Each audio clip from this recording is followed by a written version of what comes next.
안녕하세요. 진리대로 생각하라, 생각대로 마음하라. 성경시사 철학입니다. 이번 영상에서는 제 소개를 먼저 할까 합니다. 저는 중국 베이징 대학교 철학과에서 중국 철학 박사학위를 취득하였고 아세아연합신학대학교에서 MDB를 졸업하였습니다. 대학에서 중국 어학 과목, 중국 철학과 종교문화, 기독교 문학 강독 등을 강의했고 현재는 철학의 이해 과목을 가르치고 있습니다. 본 채널을 통해서 실제 생활에서 접하는 주제들, 자주 부딪히는 문제들에 관해서 어떻게 철학적, 성경적으로 분석하고 실제적으로 적용해 나갈지 함께 고민하는 시간이 되기를 바랍니다. 두 가지 공지사항이 있습니다. 첫 번째는요, 성경시사 철학 채널은 한국어 채널과 중국어 채널 두 채널로 운영됩니다. 그때가 어제 같은 이유, 지난주 영상 제목이었죠. 같은 내용의 영상을 중국어로도 제작하여 중국어 채널에 업로드해 두었습니다. 두 번째는요, 한국어 영상은 매주 금요일, 중국어 영상은 매주 월요일 업로드 예정입니다. 많이 시청해 주시고 또 추천 부탁드립니다. 자, 그럼 오늘의 영상 바로 시작하겠습니다. 성경시사 철학 채널의 매 영상은 What, 무엇일까요? Why, 왜 그럴까요? How, 어떻게 할까요? 이렇게 세 부분으로 구성됩니다. 조금 더 구체적으로 첫 번째, What, 일상생활 속 고정관념, 생각의 습관, 사회적 이슈에 대해. 두 번째, Why, 철학적으로 분석하고 성경적으로 규명하여. 세 번째, How, 진리대로 생각하라, 생각대로 마음하라. 그 구체적 방법을 제시합니다. 이번 주 주제는 바로 신상털기입니다. What, 무엇일까요? 2021 재보궐선거가 지난 지 얼마 되지 않았습니다. 이번 선거는 코로나 대처와 주택 정책 등 많은 문제가 잘 해결되기를 바라는 마음으로 국민 모두가 특별히 관심 있게 지켜보았고 실제로 전체 투표율이 56.8%나 될 만큼 유권자들의 적극적인 참여도 있었습니다. 그렇지만 이렇게 국민을 대표하는 일꾼들로서의 정치인들을 향한 기대에도 불구하고 우리는 정치권의 뉴스들을 늘 유쾌하게만 볼 수 없다는 것이 사실입니다. 그 이유에는 여러 가지가 있겠지만 재보궐선거 전에도 후에도 유독 두드러지는 한 가지 현상이 있었습니다. 바로 정치인들 간의 비인격적인 신상털기입니다. 알 권리와 막말의 애매한 경계선에 서서 나와 생각이 다른 상대에 대해 일단 신상털기부터 시작하는 그런 느낌이죠. 이런 신상털기는 결코 최근에 발생한 새로운 문제가 아닙니다. 성경에서도 신상털기의 원조급 사건이 나오는데요. 바로 다니엘이 자신을 정적으로 여기는 자들에 의해 겪은 신상털기입니다.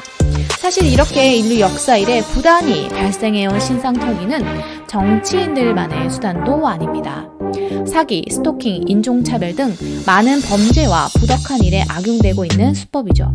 최근에는 신상털기가 특히 인터넷 포털 사이트의 검색 서비스 그리고 SNS의 발전과 결부되어 그 물질적, 정신적 피해가 더욱더 어마어마합니다. Why? 왜 그럴까요? 그렇다면 왜 신상털기를 할까요? 어느 모임에 누군가가 새롭게 등장했습니다. 통성명을 하고 아이를 정리하고 가족관계, 사는 곳, 직업까지 묻고 답하죠. 서구권과 비교할 때 한국 사람들은 초면에도 인적사항을 조금 과하게 묻는 것이 사실이지만 요즘은 많이 바뀌고 있습니다. 이렇게 사람들은 신뢰를 바탕으로 하는 원만한 관계 형성을 위해 서로에 대한 정보를 교환합니다. 여러 가지 측면에서 상대에 대한 신뢰도를 가늠해보고 앞으로의 발전적 관계를 위해 기초를 쌓아두는 것이죠. 신상털기는 이렇게 필요에 의해 주도적, 자의적으로 행해지는 신상정보 제공 및 교환과 구분되며 또 우리가 훌륭한 사람들의 전기를 읽으며 그들의 신상을 터는 것과는 정반대의 목적으로 행해지는 것입니다. 주로 부도덕한 행위, 범죄와 연결되는 신상털기는 그 의도와 목적 자체가 부정적입니다. 신상털기를 통해서 자신을 반대하는 정적을 제거하거나 자신의 부당한 욕구를 만족시키고자 합니다. 상대방이 나를 응원할 사람인지 나를 공격할 사람인지 즉 아군인지 적군인지 파악합니다. 또 내 욕구를 채우고 이득을 얻기 위해 허점을 캐냅니다. 이런 행위 이면에는 내 편이 아닌 사람에게 우위를 점하고자 하는 마음, 상대방을 이용해 나를 높이려고 하는 교만한 마음이 자리 잡고 있습니다. 본래 정당한 경쟁은 각고의 노력을 필요로 하는 자기 개발이 기반이 되어야 합니다. 그러나 그 작업은 너무 오래 걸리고 매우 힘이 듭니다. 그래서 손쉬운 방법, 신상털기를 통해서 상대를 낮추고 현 상태에 자신을 끌어올리고자 하는 것입니다. 이는 바로 불로소득을 바라는 공짜 심리와도 같고 꾸준한 운동 없이 근력을 강화하고자 하는 마음과도 유사하다고 할 수 있습니다. How? 어떻게 할까요? 털어서 먼지 안 나는 사람 없다. 너무 익숙한 표현이죠. 우리는 이런 생각으로 타인의 신상을 털어 공격하기도 하고 진리에 어긋나는 자신의 생각과 행동을 합리화하기도 합니다. 정말 털어서 먼지 안 나는 사람이 없다면 먼저 나를 털어보아야 하지 않을까요? 그리고 먼지가 있다면 스스로가 먼저 털어버려야 하지 않을까요? 평상시 자신을 털지 않은 사람은 스스로가 털리면 감당할 수가 없습니다. 만약 누군가를 털었는데 도저히 털 것이 없다면 어떨까요? 다니엘 6장 4절 총리들과 고관들이 국사에 대하여 다니엘을 고발할 근거를 찾고자 하였으나 아무 근거, 아무 허물도 찾지 못하였으니 이는 그가 충성되어 아무 그릇됨도 없고 아무 허물도 없음이었더라. 결점, 약점을 잡으려고 하는 자들은 꼭 있습니다. 온갖 신상 털기를 다하여도 다니엘에게는 털 것이 없었습니다.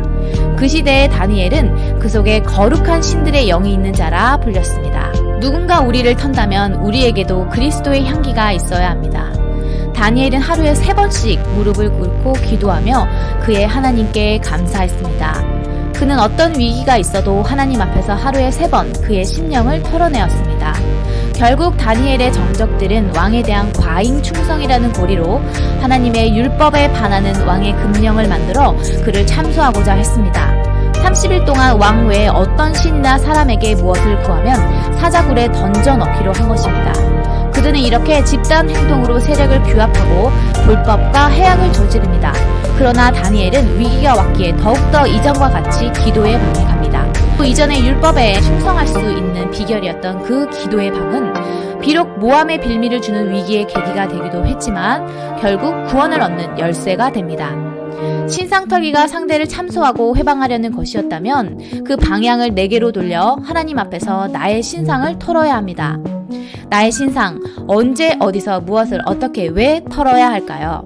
매일 일어나서 세수하는 것처럼 매일 기도하며 하나님 앞에 나를 털어내야 합니다.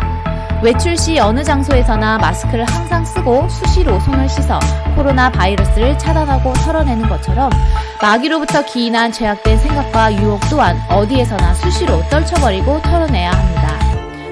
로마서 2장 6절에서 8절 말씀, 하나님께서 각 사람에게 그 행한 대로 보응하시되 참고 선을 행하여 영광과 존귀와 썩지 아니함을 구하는 자에게는 영생으로 하시고 오직 방을 지어 진리를 따르지 아니하고 불의를 따르는 자에게는 진노와 분노로 하시리라. 우리는 하나님 앞에서 내가 상을 받을 것인지 진노와 분노를 받을 것인지 살펴야 합니다. 악한 자들은 침상에서 죄악을 꾀하고 스스로 악한 길에 서고 악을 거절하지 않지만 다윗은 탄식함으로 밤마다 눈물로 침상을 띄우고 요를 적셨습니다.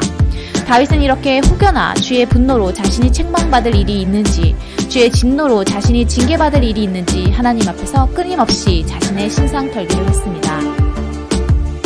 뼈가 떨리는 마음으로 주께서 자신을 구원해 주시기를 기도했습니다. 나 또한 통회해야 할 것을 그냥 지나치지는 않았는지 감사해야 했던 것을 불평하지는 않았는지 살펴보아야 합니다. 우리는 스스로 깨끗한 자로 여기면서 자기의 더러운 것을 씻지 않는 자가 되지 말아야 합니다. 하나님은 항상 우리에게 스스로를 깨끗하게 하여 악한 행실을 버리라고 명령하십니다. 누가복음 11장 39절, 예수님은 잔과 대접의 겉은 깨끗이 하나 자기 속에는 탐욕과 악독함이 가득한 바리새인을 지적하십니다. 우리는 자신을 항상 털어 이렇게 표리부동한 자가 되지 말아야 합니다. 마태복음 7장 4절, 어찌하여 형제의 눈 속에 있는 티는 보고 내 눈 속에 있는 들포는 깨닫지 못하느냐. 예수님은 자신의 안목에 묻은 먼지를 눈에 들포라고 할 만큼 크고 중요하게 언급하셨습니다. 우리는 더덕더덕 붙어있는 내 안목의 자랑거리들을 털어내고 있습니까? 나의 욕심과 이기심이 살찌는 것에는 전혀 민감하지 않은 것은 아닙니까? 부자 되세요. 덕담이죠? 부의 유용함, 부로부터 기인하는 편리함을 부정할 수는 없습니다. 그러나 마태복음 19장 24절, 낙타가 바늘기로 들어가는 것이 부자가 하나님의 나라에 들어가는 것보다 쉽다고 기록하고 있습니다. 부자가 천국에 들어가기는 엄청 어렵다는 것이죠. 지금의 우리는 부의 심각한 위험성에 대해서는 많이 생각하지 않는 것 같습니다. 부가 쌓일 때마다 천국은 점점 작은 바늘귀가 되고 나는 어마어마하게 낙타를 키우고 있는 것은 아닌가 생각해 보아야 합니다. 그리고 부가 축적될 때마다 그 부를 털어봐야 합니다. 부의 축적 과정, 부에 대한 나의 마음가짐 등을 모두 점검해야 합니다. 4월 9일 KBS 뉴스에서 환경미화원이 작업 환경에서 흡입하는 매연먼지와 폐질환의 높은 관련성을 보도하였습니다. 직접적이고 지속적인 매연먼지가 심각한 폐질환을 유발할 만큼 치명적인 것과 같이 죄악의 이물질, 즉 이기심과 탐욕 또한 우리의 삶, 영혼에 치명적임을 깨닫고 죄악의 이물질을 날마다 털어내야 합니다. 배설물이나 썩은 음식에 꼭 꼬이는 파리 지저분하죠. 그런데 사실은 파리가 의외로 깔끔을 떠는 곤충입니다. 파리는 음식을 잘 먹고 또 어디든 잘 붙어 있기 위해서, 즉 자신의 생존을 위해 기능을 제대로 발휘하기 위해 빨판을 수시로 닦아내는 습성이 있습니다. 또 전기전자 제품의 핵심 요소 반도체의 세척 작업은 반도체의 제기능 발휘와 작업자의 안전을 위해서 매우 세밀하고 신중하게 이루어집니다. 우리도 주의 자녀로서 세상의 소금과 빛으로 자신의 사명을 다하기 위해 내 손에 무엇이 묻었는지 수시로 점검하고 부단히 털어내야 합니다. 하나님 말씀에 비추어 철저히 자기 털기를 해야 합니다. 남의 신상 털기가 아닌 하나님의 말씀으로 나 자신을 털어내라. 이것이 바로 회개이며 날마다 나를 쳐서 불복종하는 나를 없애는 것입니다. 이것이 바로 나에게 전혀 무익했던 본래 부정적 의미의 신상 털기를 최고의 의미와 가치를 창출하는 행위로 전환하여 실천하는 것이라 할 수 있겠습니다. 이를 바탕으로 우리는 하나님께서 그리스도를 통해 보이시고 성령으로 확증하시는 사랑을 실천해 나가야 할 것입니다.